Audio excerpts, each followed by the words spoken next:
Welcome to Anchor Down from the Vanderbilt campus. JT and Zeke here on West End, 1 hour after the Vanderbilt-Georgia game. Now, we lost 31-14, but we don't think that's the most accurate representation of what we saw today.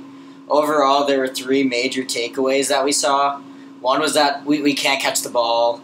Two was Johnny McCreary may be the worst quarterback in the red zone in the entire nation. And three is that the defense was amazing. Yeah, I'd have to agree with those 3 points.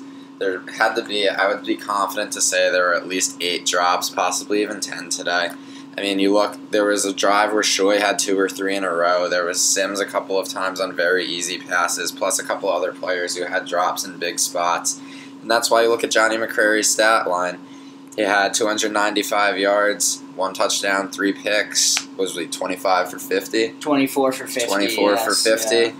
And it's hard, coming out of the game when we were walking out of the gate, I was thinking to myself, McCreary is just not the man for the job. But then when you think through it, it's tough when you have receivers that can't really catch the ball, plus an offensive line that lost another one of their starters in Holden today. Yeah, you can't put all the blame on him, but at the same time, we saw the whole game, and he did not impress us by any means. But yeah, during the game I mentioned, and it was kind of a joke, but now the more I think about it, I think it's a good proposal that maybe Monday's practice, the team devotes themselves solely to catching. Yeah, even offensive linemen, everybody. Yeah. Kickers, offensive linemen, everyone. Catching with your eyes closed, catching while sitting down, just catching the football. It's necessary, and we need that emphasis. I don't know if you've seen Remember the Titans, drop a ball, run a mile. Yeah, I agree with that, and it's like, that's the biggest thing, I think. That's just fundamentals. That's any college receiver at this level should be able to catch the ball. And some of them, there weren't even catches in traffic. They were just in open field. It reminded me of the Marcus play from last week. It was just an extension on that. And I think also, if you look at the running game, getting back to McCreary, there were some instances where we were just yelling at him, keep it, keep it, keep it, where he would hand it off to Webb and he'd get stuffed, and he would do that little fake that he does, which he didn't keep it, maybe kept it once all game. I don't even think that he did. I think it's zero times, and if he just kept it, there'd be nobody on his side of the field where it would have went for at least a 10-yard game. Some instances it could have even went for a score. It's possible that those weren't actually option plays. It's hard for us to tell. If they were options, then I think McCreary's blind and just decides before the play that he's handing it off. But it's entirely, possible that those are run-designed plays. Yeah, I agree. In the passing game, it seems like he's blind sometimes, too. He just forces things. He has to realize that it's not always going to be a completion. In some plays, the best thing would be to throw it away or to try to tuck it and run. There were a lot of times in which I thought McCreary is just playing dumb, and there's no other way to put it. I mean, there were plays in which he was just throwing the ball to the other team. No Vanderbilt players in sight, just red shirts, and McCreary's throwing the ball right to them. Yeah, like the pick at the end, he would just point. He'd point, go over there, and then there'd be 3 Georgia guys, Vanderbilt guy, completely behind them, and he would just throw it up. Where on that last drive, we were down 10. Even if we ran the ball, and then took a field goal, we would have only been down a touchdown with 4 minutes left instead of that dumb interception that he threw. It was on first or second down that pretty much cost the game. Yeah, absolutely. And then 2 more concerns about McCreary's play. One is when there's pressure on him or any contact whatsoever, it seems that instead of trying to hold on to the ball or throw the ball away, he tries to make some amazing Johnny Manziel play. He has his eyes closed, essentially, and just chucks the ball downfield and hopes something will happen. And it's just not going to. It's a 1% chance that you're going to have those Manziel plays. And the second thing that I saw that was a major concern is that he's not utilizing his legs too well. I know we both saw him limping around campus this week, and maybe that was a factor to it. But there were a lot of times in which he could have tucked the ball and run, and instead either looked for a receiver the entire time, or eventually he tucked the ball and ran, but it was more of a slow jog, and he was looking to get out of bounds, and that's just not aggressive enough. I agree. One of his greatest strengths, if he would use it, are his legs. I mean, I think that's why he's in there. I think pure passing, there's nothing reason to make us believe he's a better thrower than Freeback is. I think that he's in there because he can extend the play a little bit, and it just seemed like, even compared to last week, he didn't really do that enough. Yeah, it all comes down to decision-making, deciding to run the ball, deciding to hold on to the ball, deciding who to pass to. And at least today, and we saw it a lot last week too, he's not making the right decisions. And that's something that is very difficult to teach. some guys have it and other guys don't. Right now, Johnny McCreary doesn't have it. I agree, and we're putting a lot of it on McCreary, which is definitely deserved, especially in the red zone.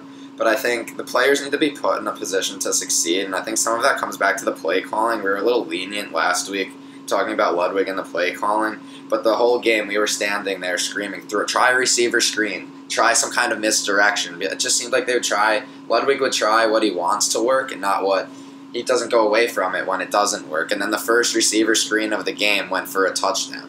We need to establish some sort of short passing game, and absolutely screen passes should be, the prime way that we do that. Trent Sherfield and Darius Sims are two guys we need to get the ball, and while they dropped a lot of passes today, which is of a lot of concern, I think that they could easily catch a screen pass. At least I hope that's true. And once they catch that screen pass, they can easily break for first downs. I agree, and there's that one drive where we went to Rayford like 4 or 5 times, and he racked up almost all of his yards, and then it seemed like we went a whole quarter after that without even saying his name or seeing him in a play that McCreary even looked to him. I just don't understand. Like the first game, we went away from the screen game after it was working. And then we got something working between McCreary and Rayford and just completely didn't go to that either. I think that some of that comes back to Ludwig just trying to run power up the middle, where we'd be better off trying to run misdirections, even some jet sweeps. Yeah, and two things about that. One is we need to utilize our weapons better. Rayford looked great, and I think we could have used him even more than we did today. Two is that the 2-minute drill for us looked pretty good overall. It almost seems like we should be running that up-tempo offense the entire time, because under that 2-minute drill, we really moved the offense. I know McCreary threw a pick at the very end of the game, but in terms of getting downfield, those fast drives were, our most effective. Yeah, I agree. I wouldn't mind seeing more of the hurry-up out of this team. I think that our 2-minute drill did look the best when we would go into those situations. Also, when we ran out of the shotgun, I think it goes together. I think it's not only the 2-minute drill. I think it's a lot of those plays were out of the shotgun look more effective. It just looks like McCreary is more comfortable, and it almost buys him an extra second seeing the defenders come at him instead of having to drop back, because although he's fast when he gets going, he's not the quickest quarterback in the pocket, and sometimes it seems like he's slow motion on those dropbacks. Yeah, that's what it looks like. Another idea that we pondered during the game is a wildcat offense. I mean, McCreary hasn't been great throwing the ball. He's all right running the ball. But I feel like we could use, Sherfield, Monroe, or one of the athletes on the team in some sort of wildcat. My one concern is that maybe we don't have the depth on O-line, especially with the Holden injury and then Jelks out for the season.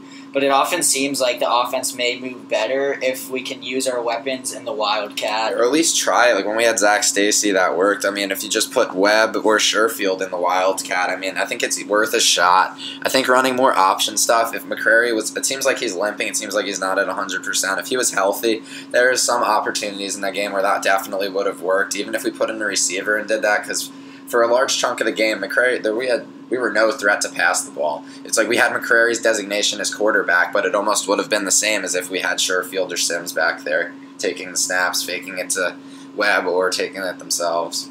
Yeah, and the wildcat actually worked for Jerron Seymour and Patton Robinette a lot too. And just thinking of Patton Robinette, we mentioned this during the game. If we had him, I really think it would have been a win.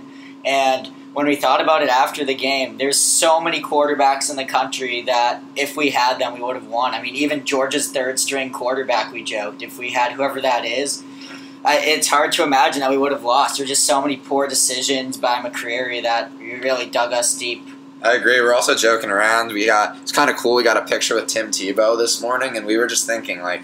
And Feinbaum. Yeah. Yeah, he took it easy on us. Fun time. Yeah, He was a little rude sometimes, but he took it pretty easy on us, given we were the only SEC team to lose last week. But I think if we had the quarterback, Tebow's probably one of the best college players, in our time that we have seen. But even if we had a quarterback, half that good, we just think that this game would have been one that we could have won. And it makes you hopeful for the future a little bit, because Georgia is the consensus pick to win the SEC East. In this game, we lost 31-14. It could have easily been 24-21 or something around that at the end. And you'd think that if we could perform like we did against other SEC teams, we have to come out with a win at some point. Yeah, and if you look at it, there's a a punt return touchdown by them and a pick six. And the defense overall was unbelievable. I think there's only a few points in the game, maybe even only 3 of them, 1 field goal, that you can fully blame on the defense. I think they were stellar. And that's a great indication for what we have in the future, and the fact that I think we can stay close in all of the games.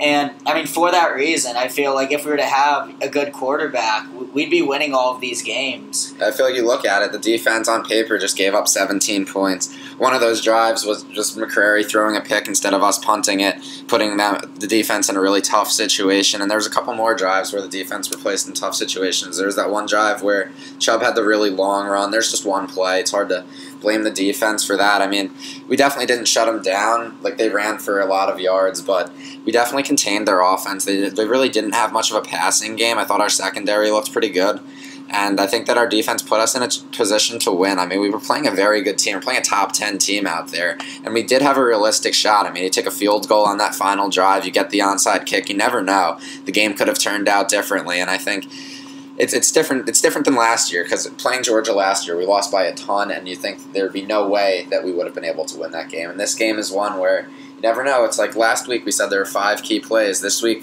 there's something like that again. The dropped pick, a couple other big spots where if we just came through, we could have won. It was really a close game most of the time, and I know you said that we didn't really shut down their players, but the way I see it, you can't really shut down Chubb any better than we did today. I know there was that 68-yard run. There was another one at the very end of the game that really skewed the stats. But overall, I think most of his runs were like 2 yards, and that's like unbelievable. You can't expect anything better than that in terms of stopping these running backs. And the same, for Michelle. He had a few big plays, but other than that, we mostly stopped him.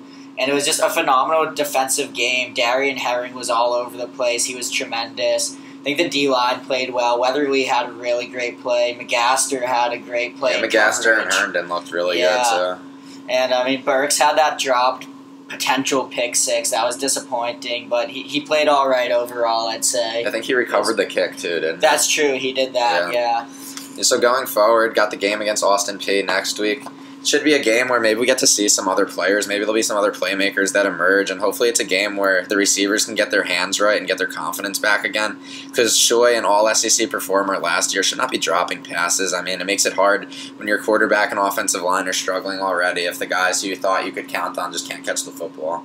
Yeah, and you mentioned confidence. I actually felt that the team seemed pretty confident today. It's not like they let the Western Kentucky game get to their head too much. It doesn't seem like, at least. Because we were really competing for almost the entire game today, and that's a great sign. Austin Peay just isn't the type of competition that should be like a threat at all to us. So I think we can hopefully count that one as a win. I don't know. Do you agree with that? I would hope so. If we lose that game, that's good. That would be pretty disappointing. We should be heavy favorites in that game and then head to Ole Miss the week after that. It's hard to expect much from that. I think you just have to expect a showing like today where there's some positive things to take away from her. Yeah, I think we'll take it 1 week at a time and not think too much about Ole Miss. But overall today, I'd say I was pretty satisfied. I had a fun time at the game, and I thought we played well overall. We looked like a competitive team. It was mostly those decision-making mistakes by McCrary and those dropped passes that made it, 31-14 opposed to a toss-up game. Yeah, so I think coming into this game, part of me thought, we might have a shot. Most of me was just hoping don't get embarrassed out there and keep it exciting.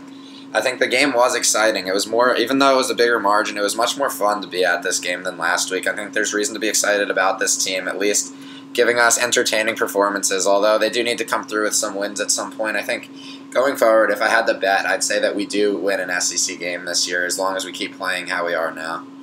That seems really realistic, especially against teams like Kentucky, maybe even Tennessee. I liked what I saw today. We were really competitive, and I think you summed up today unbelievably well. There's nothing I could add to that. Yeah, so I think that might be all that we have. I think we are cautiously optimistic about the future. I mean, we would have loved to win. That probably would have been one of the most fun days in our time here if we were able to pull off the win today, but could have been a lot worse, could have been a little better, but till next time, JT and Zeke on West End. Yeah, thanks for tuning in. Roll doors. Anchor down.